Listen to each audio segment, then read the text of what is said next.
أعوذ بالله من الشيطان الرجيم بسم الله الرحمن الرحيم شهر رمضان الذي أنزل فيه القرآن هدى للناس وبينات من الهدى والفرقان. Chers amis, bienvenue à cette assise durant laquelle nous allons discuter et partager une lecture du traité du Ramadan, un chapitre issu de l'œuvre de Saïd Nursi, le traité des Lumières, appelé plus communément Risale-e-Nur. Dans ce traité, Saïd Nursi présente et évoque quelques sagesses parmi tant d'autres qui découlent directement du jeûne réalisé durant ce mois sacré. Nous avons traité dans une première assise la première subtilité qui découle directement du verset récité, et dans cette deuxième assise, nous allons lire et découvrir ensemble la deuxième subtilité. Avant de débuter notre lecture, rappelons-nous de la traduction de ce verset. Dieu nous dit « Ces jours sont le mois de Ramadan au cours duquel le Coran a été descendu comme guide pour les gens, épreuve claire de la bonne direction et du discernement. » Maintenant, reprenons notre lecture de cette deuxième approche. Un des nombreux exemples de sagesse dans le jeûne du mois béni de Ramadan, en ce qui concerne le fait d'être reconnaissant pour les générosités de Dieu Tout-Puissant, est exprimé en ces termes. Comme il est exposé dans la première parole, un prix est exigé pour la nourriture qu'un serveur apporte d'une cuisine royale. Mais donner un pourboire au serveur et supposer que ces générosités de grande valeur sont sans valeur, ne pas reconnaître celui qui les a accordées, serait la sottise la plus grande. En effet, reconnaître le serveur, l'intermédiaire qui va nous apporter ses bienfaits de la table royale, et ces bienfaits sont issus d'une table royale, de la table qui est dressée par Dieu, mais ne pas reconnaître le propriétaire de cette table est la pire des erreurs que peut faire un être humain, nous dit Saïd Nursi. Le propriétaire nous envoie par l'intermédiaire d'un de ses serviteurs un bien, et bien entendu, il attend en retour un certain prix. Continuons la lecture. Dieu Tout-Puissant a étendu d'innombrables sortes de générosité sur la terre pour l'humanité. En échange, comme prix de ses largesses, il demande la gratitude. Alors, qu'est-ce qui est dit dans la première parole que Saïd Nursi nous rappelle dans cette subtilité? Les bienfaits que Dieu nous attribue ont trois prix. Le vrai bienfaiteur, notre Créateur, nous demande trois choses en contrepartie des biens qu'il nous attribue. Le premier, c'est le rappel. Le deuxième, c'est le remerciement. Et le troisième, c'est la réflexion. C'est-à-dire, au début, dire au nom de Dieu, c'est-à-dire commencer par dire Bismillah, au nom de Dieu, ce qui est le rappel, le zikr. À la fin, dire Dieu soit loué, c'est-à-dire Alhamdulillah, et le remerciement, shukr. Et au milieu, penser et comprendre que ces bienfaits de valeur, qui sont des œuvres d'art extraordinaires, qui appartiennent à l'être unique et absolu, c'est la réflexion, c'est-à-dire le fikr. Nous avons trois notions ici évoquées par Saïd Nursi dans la première parole, mais aussi dans cette deuxième subtilité du traité de Ramadan. Zikr, fikr et shukr. Faisons ensemble un zoom sur ces trois notions pour bien comprendre ces subtilités. Bismillah. Bismillah est la parole prononcée par chaque musulman avant tout commencement d'un acte licite bien entendu. C'est le début de toute action. Nous allons le prononcer avant de manger, avant de boire, avant de marcher, avant de commencer à parler, avant de commencer à travailler. En fait, avant d'entreprendre toute action licite, nous allons prononcer le Bismillah. Ou plutôt, Bismillah est le début de toute action licite. D'ailleurs, rappelons-nous que le premier verset révélé au prophète commence par Ikra bismi rabbika allazi khalaq. Sourate 96, verset 1. Lis au nom de ton Seigneur qui a créé. Enfin, dans une de ses paroles, le prophète nous a dit que tout acte qui n'est pas précédé par Bismillahirrahmanirrahim est privé de toute bénédiction. Passons sur cette deuxième notion de Alhamdulillah, cette notion de gratitude qui est vitale à la fois d'un point de vue religieux, mais aussi d'un point de vue social. Dans le Coran, Dieu l'illustre à plusieurs reprises, mais prenons quelques exemples. Sourate 14, verset 34. Dieu nous dit « Il vous a accordé de tout ce que vous lui avez demandé. Et si vous comptiez les bienfaits d'Allah, vous ne sauriez les dénombrer. » Sourate 3, verset 145. Nous récompenserons bientôt les reconnaissants. Sourate 2, verset 172. Ô les croyants, mangez des nourritures licites que nous vous avons attribuées et remerciez Allah si c'est lui que vous adorez. En effet, reconnaître ses bienfaits et dire Alhamdulillah, c'est l'expression de cette gratitude attendue par Dieu, effectuée par la langue. C'est-à-dire, nous allons utiliser notre organe de la parole pour lui dire Alhamdulillah. C'est une façon de lui signifier notre gratitude. Il y a aussi la gratitude par le cœur et par l'action. Mais nous n'allons pas développer ces sujets dans cette assise.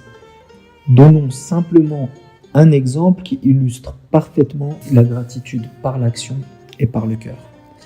Dans un hadith qui est rapporté par Al-Bukhari et Muslim, Aïcha, l'épouse de notre prophète, que Dieu l'agrée, nous dit « Le prophète veillait tellement longtemps en priant dans la nuit au point que la peau de ses pieds se fendillait. Je lui dis alors « Pourquoi fais-tu cela, ô messager de Dieu, alors que Dieu t'a absous de tous tes péchés passés et à venir ?» Il dit « Ne m'appartient-il pas alors de me comporter en homme reconnaissant ?» En effet, à travers cette parole prophétique, comme vous pouvez l'apercevoir, le percevoir, le ressentir, c'est un exemple concret et une forme de gratitude enseignée par l'être le plus aimé de Dieu, notre prophète. La gratitude fait partie des bonnes manières que nous a léguées comme héritage notre prophète, paix et bénédiction sur lui. Donc, il y a cette notion de Bismillah au début, de Alhamdulillah à la fin, et entre les deux, il y a cette notion de fikr, de contemplation, c'est-à-dire contempler les bienfaits qu'il nous donne. Il pouvait, rappelez-vous, comme nous avons évoqué lors de cette première assise, nous nourrir de terre, nous nourrir avec des choses inodores, ou simplement d'une nourriture unique et basique. Mais tout ce qu'il nous donne, tout ce qu'il nous attribue a un emballage différent, a une odeur différente, une couleur différente, un goût différent et une certaine beauté. En fait, Dieu donne de l'importance et de la valeur à l'être humain. Il nous le montre à travers tous ces bienfaits qu'il nous attribue. C'est pourquoi qu'un des prix qu'il faut payer est la contemplation, réfléchir et se dire « Mais qu'est-ce qu'il nous donne, le bon Dieu ?» Nous sommes noyés dans les bienfaits. C'est justement contempler les bienfaits que nous attribue le Créateur. Il nous donne la possibilité de manger des aliments avec des goûts différents, avec des odeurs différentes. Nous lui devons donc à minima ce prix qui est la gratitude. À travers les trois notions que nous venons de voir, faire au nom de Dieu, les notions de louange et de contemplation.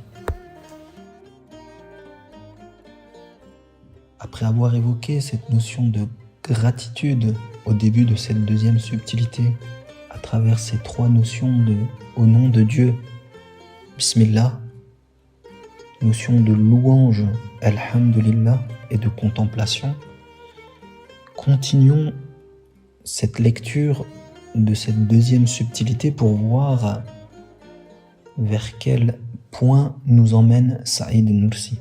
Les causes apparentes et les détenteurs de ces générosités sont comme des serveurs.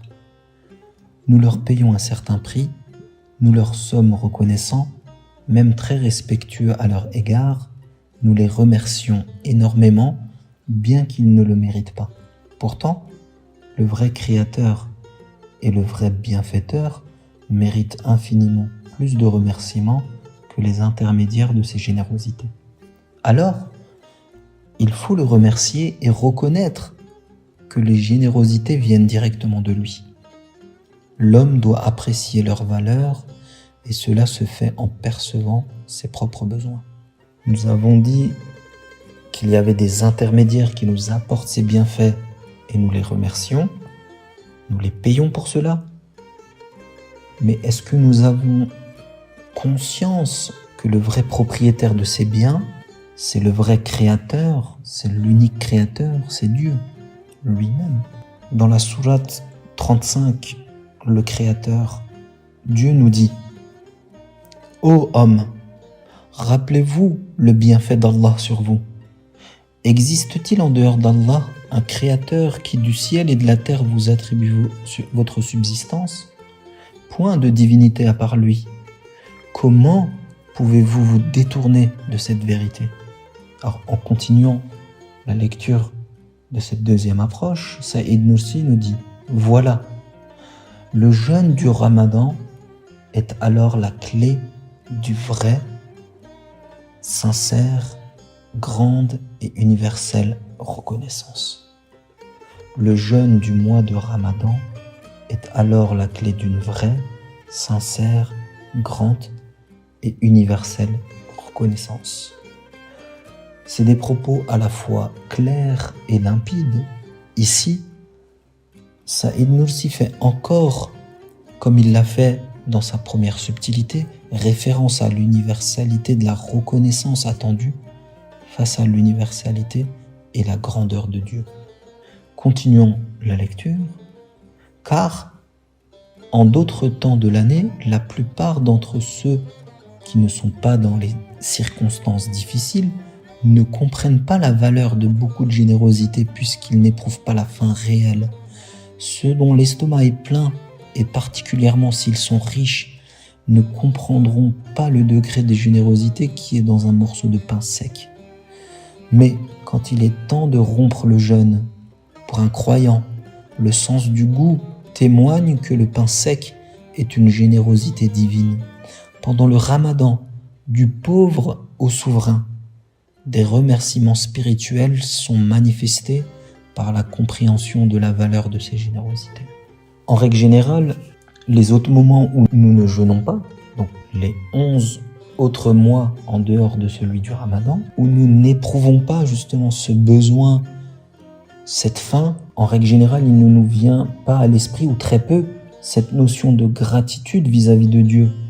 Enfin, elle est moins accentuée que pendant le Ramadan. C'est justement dans les moments difficiles, dans les moments où nous sommes éprouvés, que l'on prend réellement conscience, dans sa pleine profondeur, de la valeur des choses que nous possédons. Comprendre et être conscient de l'importance de ce morceau de pain sec, l'exemple que nous donne Saïd Nursi, avec lequel nous allons rompre le jeûne, et en quelque sorte un remerciement spirituel.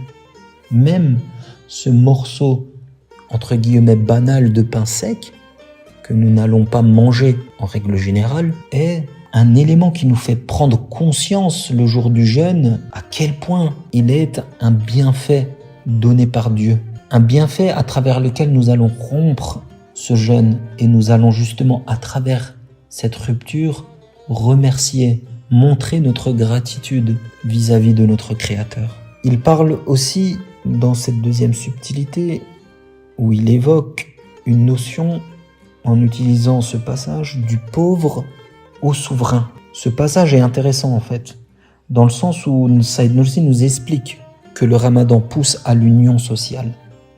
Quelle que soit notre classe sociale, pauvre ou souverain ou riche, à une certaine justice sociale. Ce mois du Ramadan, justement, pousse à l'égalité, à un certain développement de la piété, de la charité. En fait, le croyant va être encore plus généreux durant ce mois-ci, car il ressent la douleur du nécessiteux.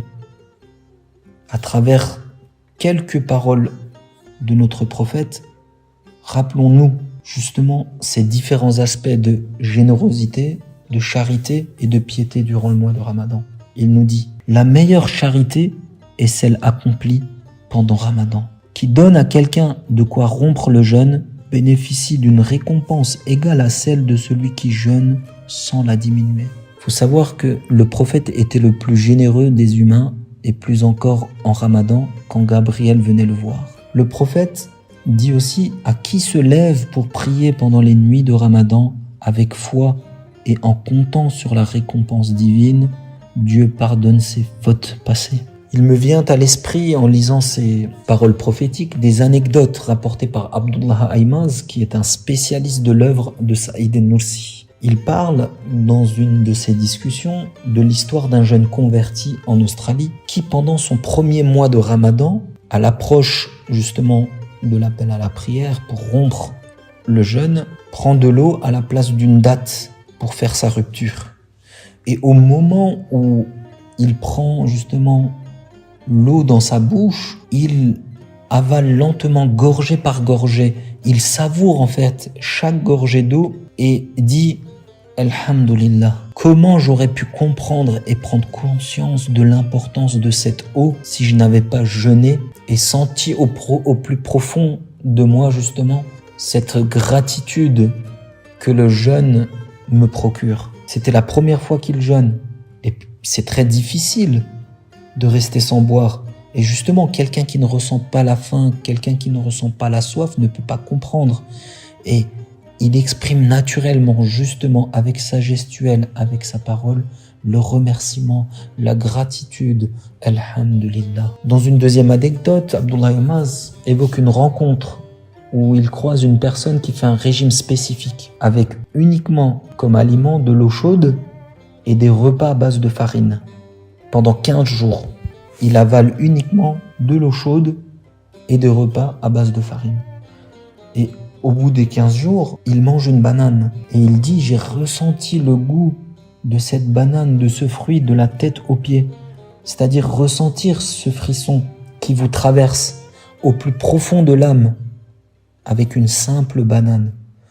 C'est ce ressenti justement que l'on doit atteindre avec le jeûne, avec la faim pendant ce mois de Ramadan. Et un sens du jeûne, c'est justement de nous faire comprendre la valeur des bienfaits que Dieu nous donne et nous donne aussi par la même occasion la possibilité de le remercier, de lui montrer notre gratitude. Sinon, nous ne connaissons pas la valeur de ce qui nous est attribué. L'une des sagesses du mois justement de ce jeûne est de faire en sorte d'atteindre cette reconnaissance par des choses simples, par un bout et un morceau de pain sec, par un fruit. Continuons notre lecture.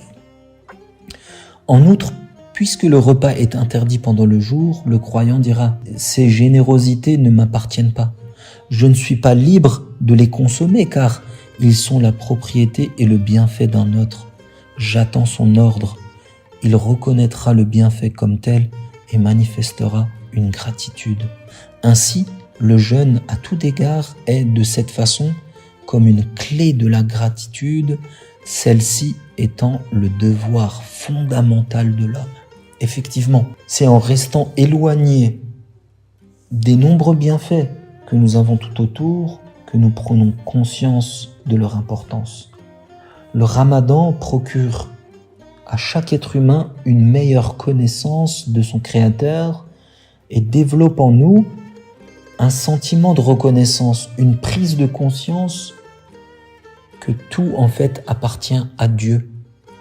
Nous ne possédons rien du tout. C'est lui qui dresse une table et nous propose certaines choses. J'aimerais illustrer aussi ces propos de Saïd Nursi par une autre anecdote. Lors du tremblement de terre de 1999 en Turquie, un présentateur et un caméraman filment une scène sur le terrain. Il discute avec un citoyen dévasté qui a tout perdu et qui est dévasté justement par cette épreuve, mais qui fait preuve d'un sang-froid exceptionnel. Et il dit face à la caméra, « Je pensais que ces maisons et ces locaux commerciaux étaient à moi, qu'ils m'appartenaient. Mais j'ai compris que le vrai propriétaire nous a demandé de sortir Et nous sommes sortis avec rien. Alors c'est à ce moment que vous comprenez que rien ne vous appartient. En fait, à travers un événement naturel, Dieu nous rappelle qu'il est le seul propriétaire des lieux. Prenons l'exemple du Covid, un tout petit virus, une molécule a chamboulé tout le monde entier et on reste impuissant malgré les progrès technologiques. Nous n'arrivons pas à contrer ce tout petit virus. Nous n'arrivons pas à le combattre. Vous voyez, nous sommes même dépendants face à ce minuscule virus, à cette petite créature de Dieu. En fait, le propriétaire, peu importe quand, peu importe où, il nous éprouve.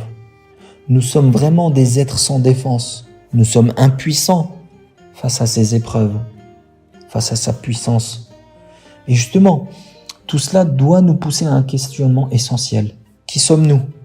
Où allons-nous? Qui est le grand propriétaire? Nous avions dit, le Malikul Mulk.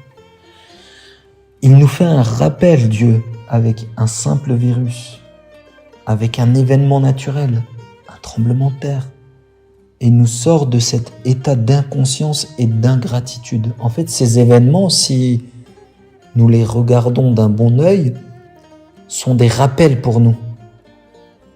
Il nous dit, attention, reprends conscience et soumets ta gratitude à ton Créateur face aux innombrables bienfaits qu'il te donne. Même dans cette épreuve, il y a une gratitude à apporter. Il nous donne la possibilité de corriger notre trajectoire et de revenir à l'essentiel. Et de retrouver le vrai sens de notre présence ici-bas, de notre rôle sur Terre. C'est une épreuve qui nous rappelle notre devoir de gratitude et de remerciement envers Dieu. Effectivement, à travers cette deuxième subtilité, nous comprenons que le jeûne devient une clé de la gratitude de l'homme vis-à-vis de son Créateur.